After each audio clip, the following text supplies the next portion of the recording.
할렐루야. 계시록 22장 10절 말씀에 보면은 저는 이 예언의 이 감춰졌던 예언의 말씀 마지막 때 터뜨려질 해몽될 온 땅에 선포될 이 시대적 비밀의 말씀을 저는 임봉하지 말고 덮어놓지 말고 그것을 뚜껑을 열어서 그것을 선포해라. 그 말씀이 계시록 22장 10절이고 11절에 그 내용이 불의한 자는 그대로 불의하고 더러운 자는 그대로 더럽고 의를 행하는 자는 그대로 의를 행할지니 12절에 내가 내게 줄 상이 있어서 내가 속히 내게로 와서 너희를 내게로 와서 행한 대로 내가 보상해 주리라. 위로해 주리라. 축복해 주리라. 상급 주리라. 할렐루야. 분명 하나님의 약속. 하나님은 그래서 오늘 본문 말씀은 무화과 나무에 대한 비유인데 열매를 맺지 못하면 하나님께 버림을 받는다고 하는 그런 내용의 말씀인데 이 말씀은 시대적으로 숨겨진 메시지를 우리가 찾아서 해석을 하면 이렇습니다. 예수님께서 3년 반 동안 사역을 하시면서 공생의 기간 동안에 사역을 하시면서 모든 기적의 초점을 살리는 데 맞춥니다. 중풍병자를 고치고 안진뱅이를 일으키고 소경의 눈을 뜨게 하고 귀머거리를 듣게 하고 벙어리를 말하게 하고 심지어 죽은 나인성 과부의 아들을 살리고 회당장의 딸을 살리고 나사로를 무덤에서 살려내고 살리는 기적을 행하셨습니다. 그런데 마지막 주간, 마지막 사역, 마지막 주간에 하신 기적은 살리는 기적이 아니라 죽이는 기적입니다. 열매 없는 무화과 나무에 대하여 사람들이 영원히 내게서 열매를 맺지 못하리라. 과일나무가 열매를 맺지 못한 건 죽은 거죠.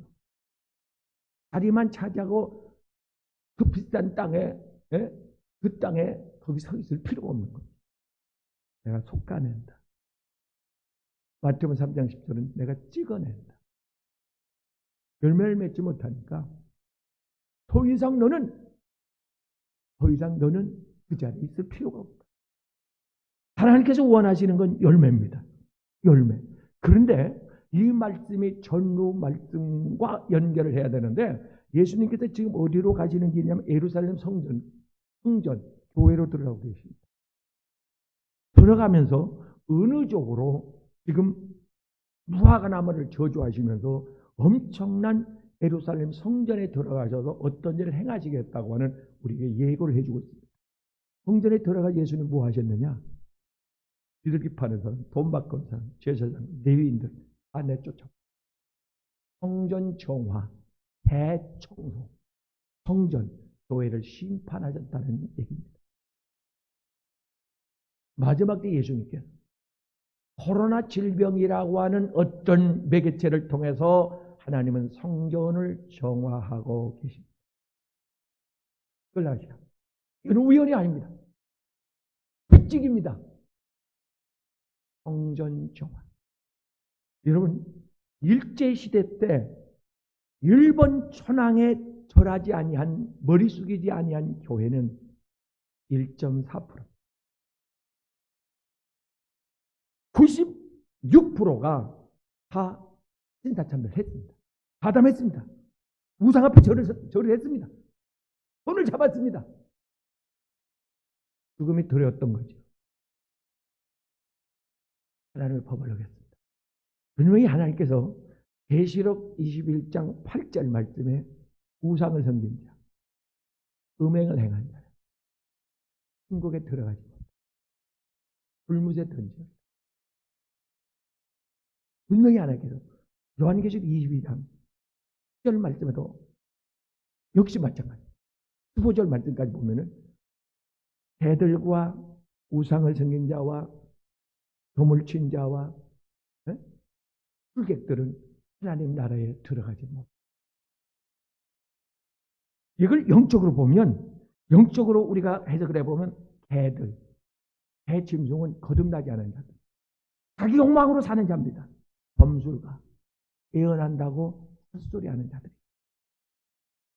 이런 자들, 또 음행한 자, 영적으로 종교다원주의, 이게 참 무서운 겁니다.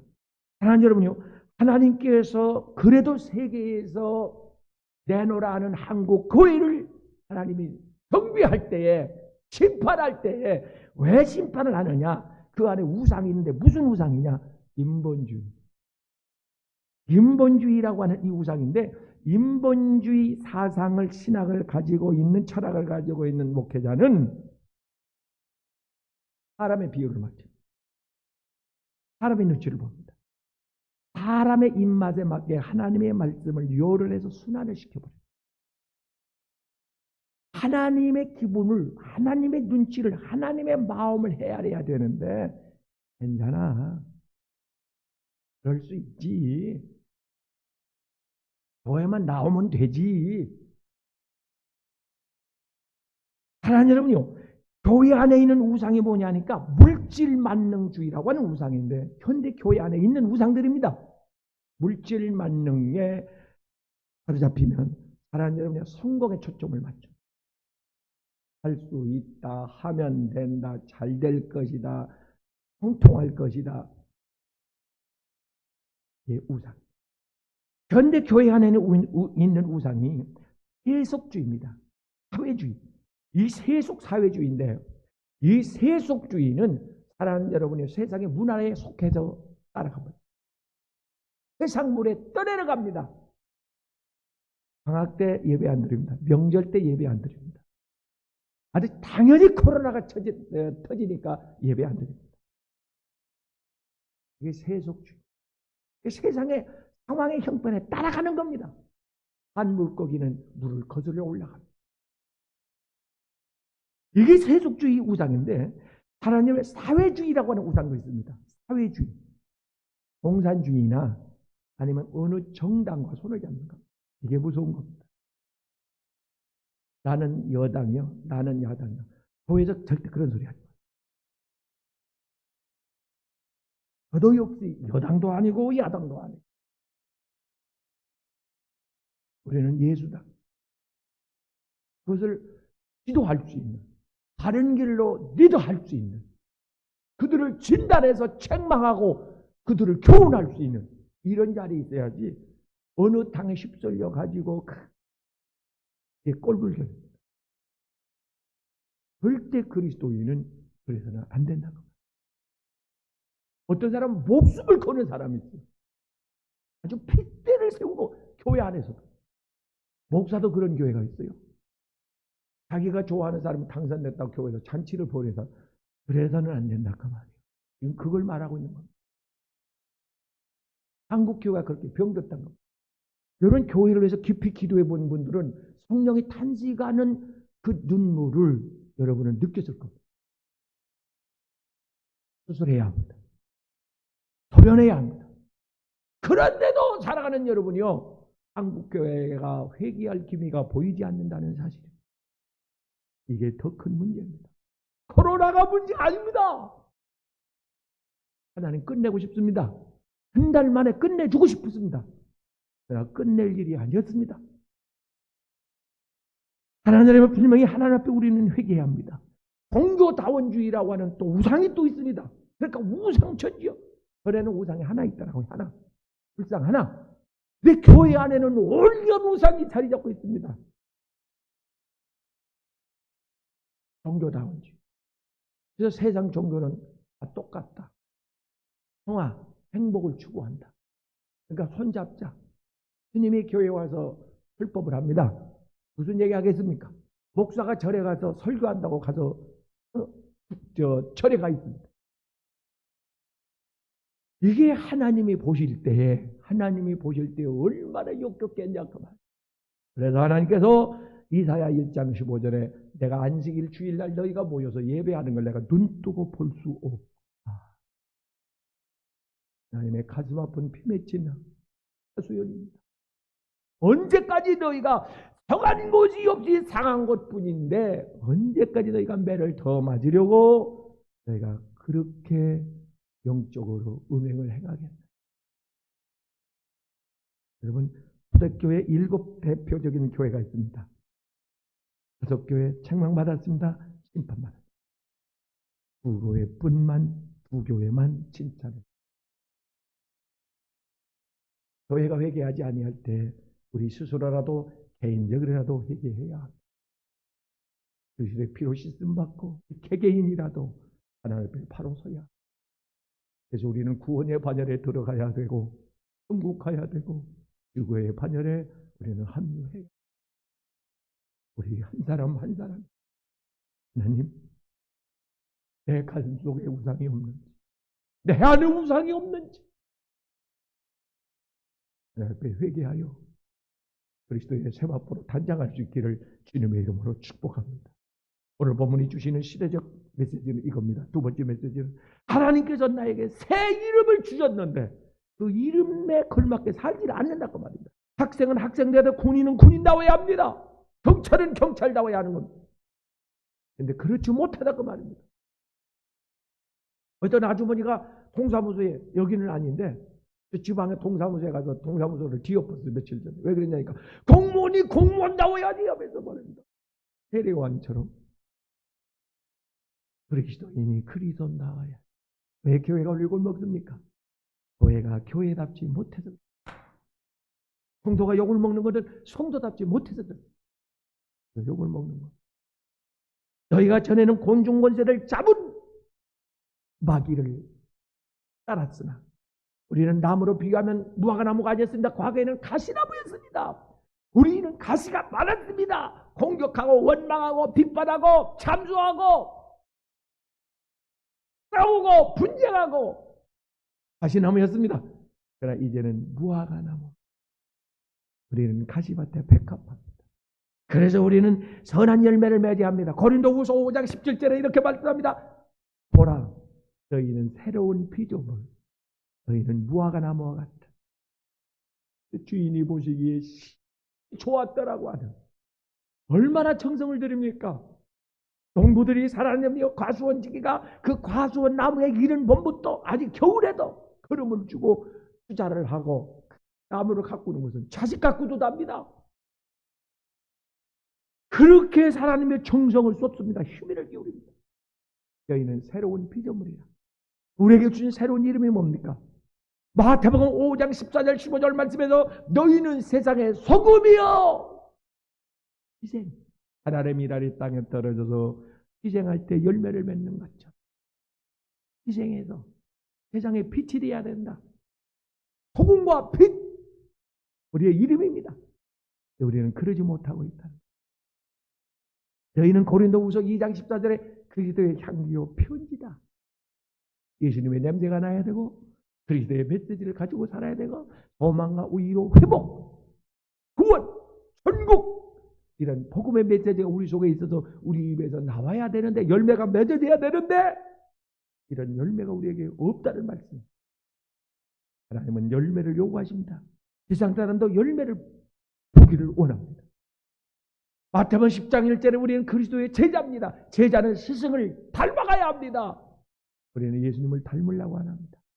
당신을 희생하면서까지 우리를 구원해 줬는데 우리는 희생하려고 합니다. 사랑하는 여러분이요, 우리에게 주어진 새로운 이름 고린도서 13장 1절 말씀에서 우리는 사랑이라고 말합니다. 아가페. 변하지 않는 영원히 변하지 않는 자기를 희생하는 사랑. 베드로전서 2장 9절은 너희는 왕같은 제사장이요 백성의 죄를 끌어안고 하나님 앞에 와서 대신 회개기도 합니다. 그들의 어려운 문제를 가지고 와서 도구하며 하나님 앞에 중보하며 기도하는 제사장이라고 말이요. 우리는 제사장. 남의 기도, 나라를 위한 기도, 자기 기도, 자기 가족을 위한 기도라도 하나님 앞에 진실로 한 달에 한두 번이라도 금요일이라도 아니면 시간이 날 때 나와서 하나님 평소 예배 시간에 와서 기도드리는 것도 중요하지만 그러나 그 외에 명절날 집에 찾아가는 것도 중요하지만 평일날 부모님에게 전화 한 통이라도 안부를 전하는 있는 이런 자녀가 효자 아닙니까? 병 들어서 119에 실려가는 것보다 평소에 가서 진단을 받는 거, 미리 건강검진을 받는 거, 이게 더 중요하지 않느냐. 하나님, 분명히 하나님께서 우리에게 주는 교훈은 이겁니다. 너희는 그리스도의 정결한 신부라. 고린도후서 11장 2절입니다. 사랑하는 여러분이 음녀가 되지 말고, 세상과 짝한 음녀가 되지 말고 구별된, 거룩히 구별된 그리스도의 신부가 되어야 되는. 이게 우리의 이름인데, 신부가 결혼식 날 없어졌어. 어디 갔나니까 친구들하고 술 먹고 놀고 있대. 주일날 다른 곳에서 세상과 짝하여 믿지 않는 사람하고. 생각해 보세요. 결혼식이요. 다 모였어, 하객들이. 둘이다가 강단에 섰어. 신랑이 입장했어. 신부 입장했는데 안 나와. 왜 안 나오세요? 어디 가세요? 찾아보세요. 저 술집에 가서 지금 날랄랄 룰룰 하면서 기덕거리고 있습니다. 어떤 신랑이 그 신부를. 세상과 짝한 것이 야고보 4장 4절에 하나님 앞에 이런 간음한 이런 신부하고 이런 음미하고 같다는 거예요.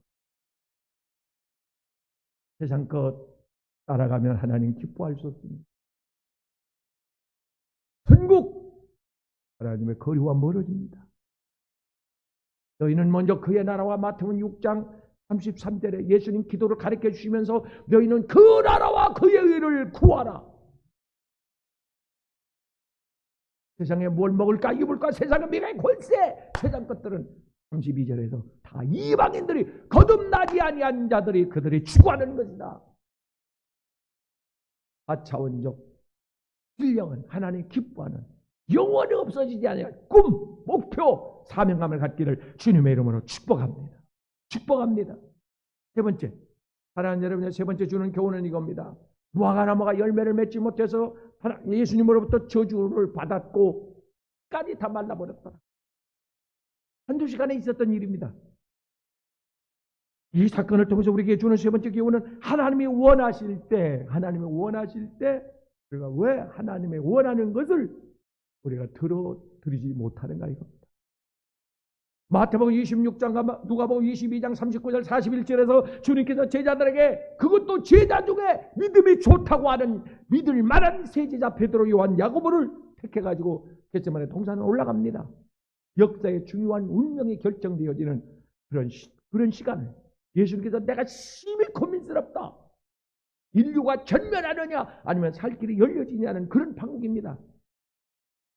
그때 예수님께서 제자들에게 나를 위해서 잠깐 나와 함께 기도해 줄 수 없느냐.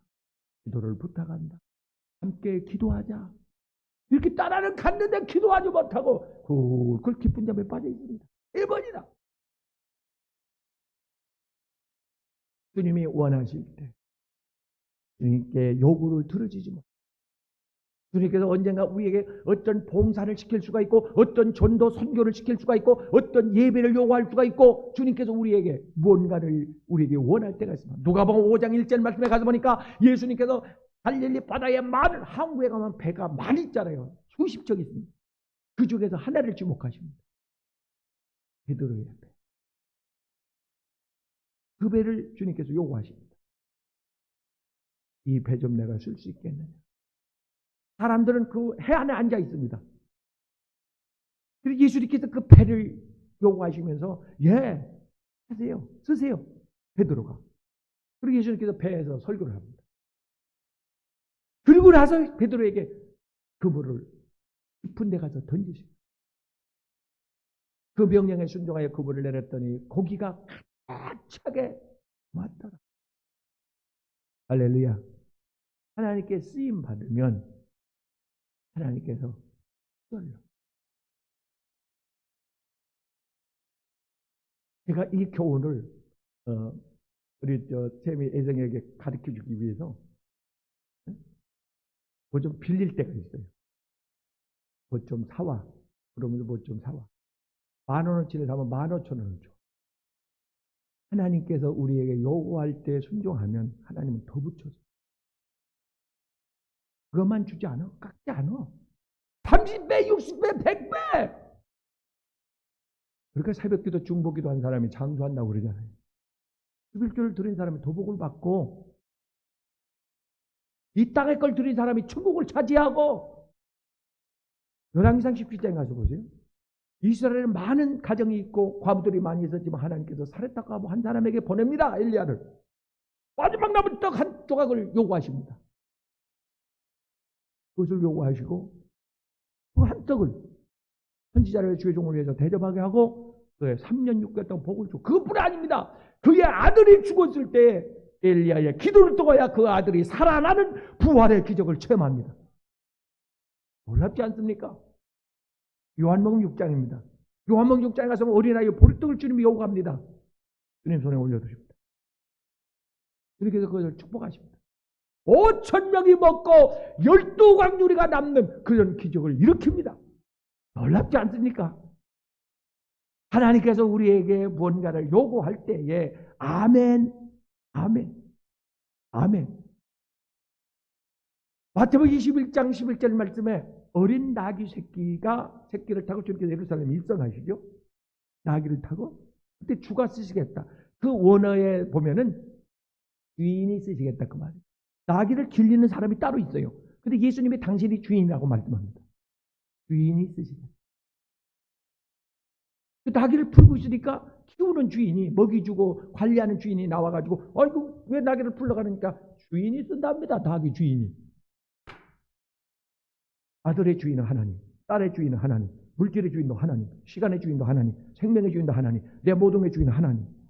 주님이 주인이 쓰겠다 이거요. 아니 그거 왜 가져가요? 주인이 가져오래요. 일하고 있는 연장을 물건을 가져가. 그거 왜 가져가요? 거기 있는 거. 아니 이 주인이 가져오래요. 네. 주인이 쓴다. 마지막으로 사랑하는 여러분이요. 이 본문에서 열매 없는 무화과 나무를 예수님께서 저주하신 것은 입으로만 하고 행함이 없는 그런 자들에게 대한 경고입니다.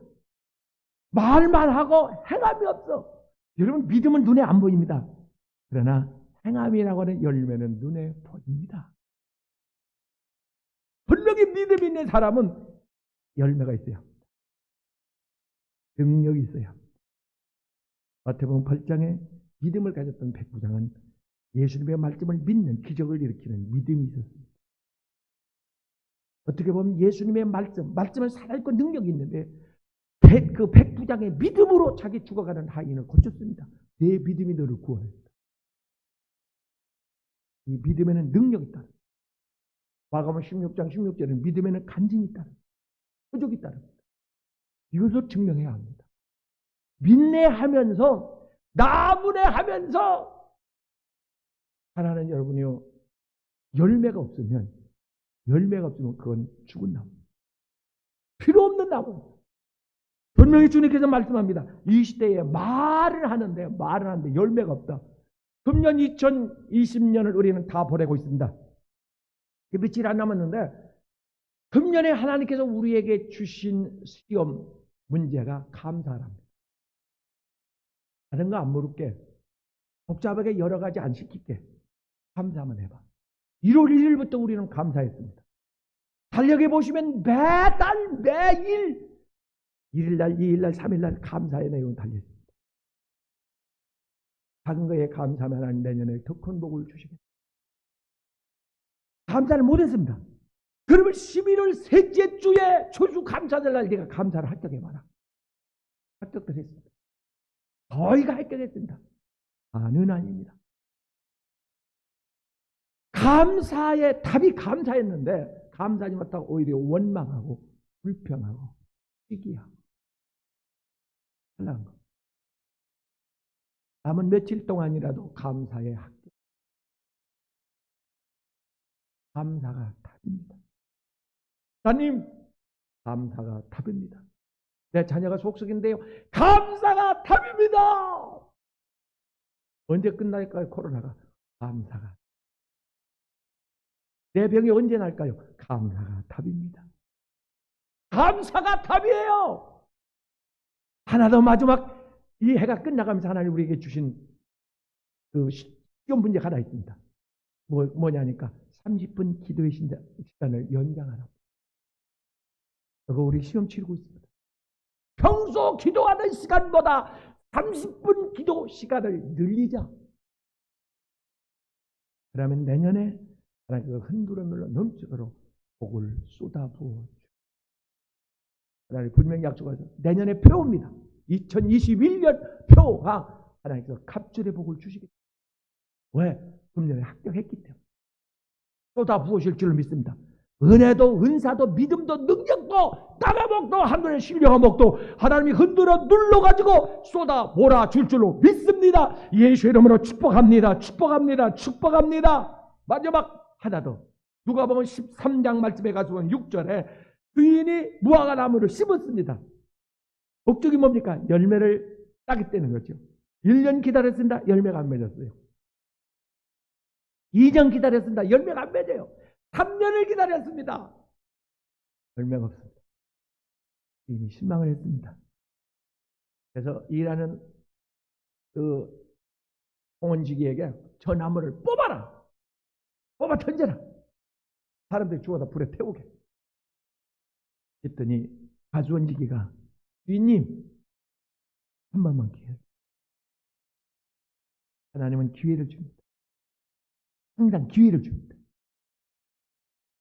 이스라엘 백성이 예수님을 십자가에 못 박은 죄로 그 죄가 그 사람들과 그 자손들에게 돌아갑니다. 이 성이 무너질 것이고 너희는 돌아가야 될 것이다. 예수님이 예언했습니다. 그런데 예수님이 돌아가시고 부활하여 승천하신 후에 1년, 2년, 3년이 지나도 그 일이 일어나지 않습니다. 하나님이 기회를 준 겁니다. 회개할 수 있는 기회를 준 겁니다. 40년을 기다렸습니다. 회개 안 했습니다. 디도 장군 예루살렘을 공격해 들어옵니다. 불을 사릅니다. 쑥대밭이 됩니다. 115만 명이 죽어버립니다. 살해당합니다. 80여만 명이 포로로 끌려갑니다. 2000년 동안 유리방황을 합니다. 지금 하나님께서 우리에게 기회를 주고 있습니다. 우리가 잘나서 이렇게 산 게 아니고 하나님이 한 번 기회를 줬습니다. 기회를 주었을 때는 정신을 차려야 합니다. 지금이라도 너희가 회개하고 하나님께 돌아오면 하나님께서 아무것도 묻지 않고 다시 열어주겠다. 살려주겠다. 고쳐주겠다. 잃어버린 거 찾아서 다 복시켜주겠다. 하늘문 열어주겠다. 내가 너를 지키겠다.